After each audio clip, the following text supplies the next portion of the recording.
Howdy folks, Rudrose here, and welcome to a nice Friday. This is February 7th, and I wanted to make a quick video about the Disney Lorcana Challenge Series State of Play that was released today.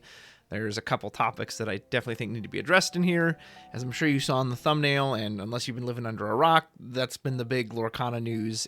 Was the Melbourne Challenge and what happened in the top 8 match.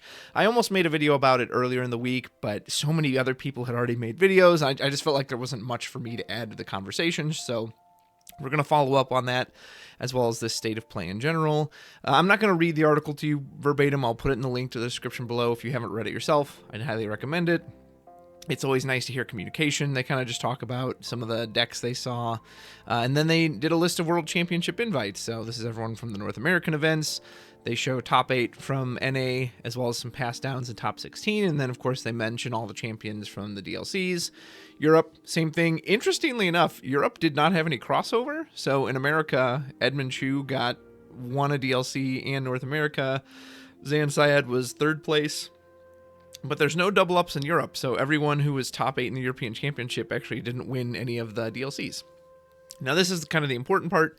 And it shows for the Oceanic event, DKP, of course, was the champion. But the runner-up, which had originally been Clement, is now Ben Simmons. So if you don't know, I'm not going to go into a full recap. There are so many other videos and information out there. But essentially, on stream, the player Clement prevented his opponent from doing a proper goat broom interaction. Again, I'm not going to go into the full details, so I'd highly recommend you look into the situation. Nonetheless, it was completely the wrong call, and the judge got the call wrong, and it shouldn't have happened.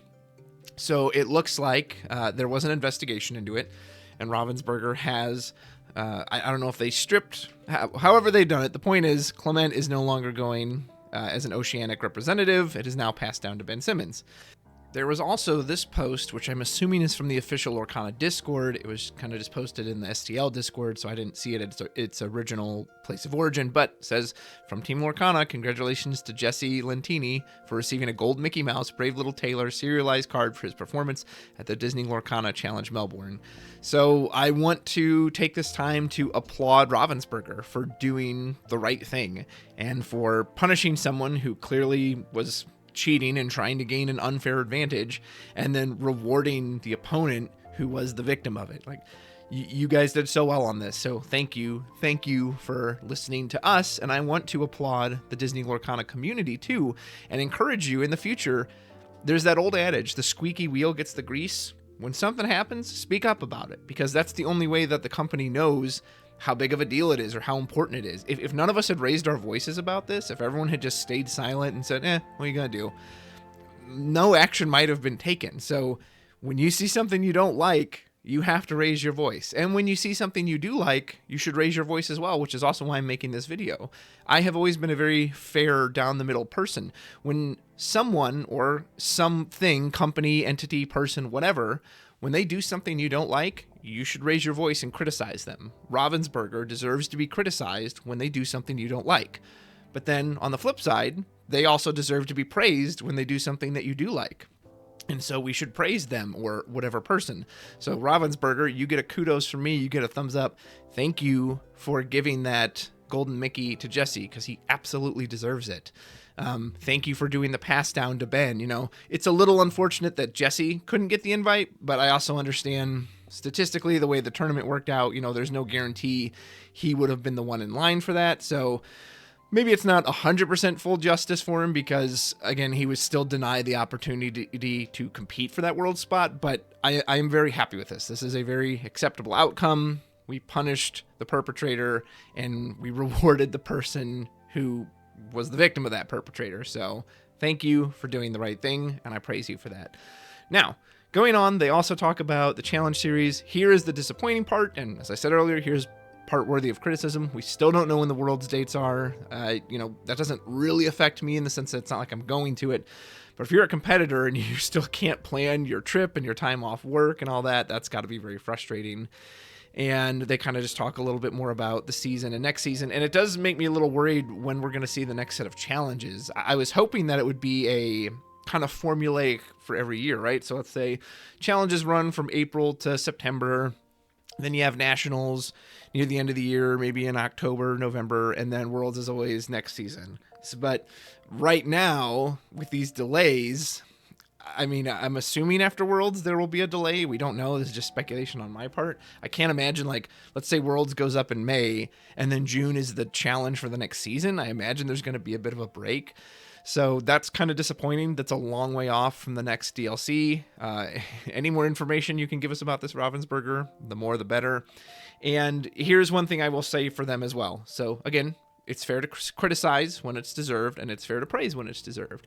And one thing I will praise you for this first competitive season is you have shown a willingness to change and adapt, and that you care about the game. And that means everything, because as someone who came from a previous game where the company just didn't care about it whatsoever and never change and never adapt, this is a breath of fresh air for me.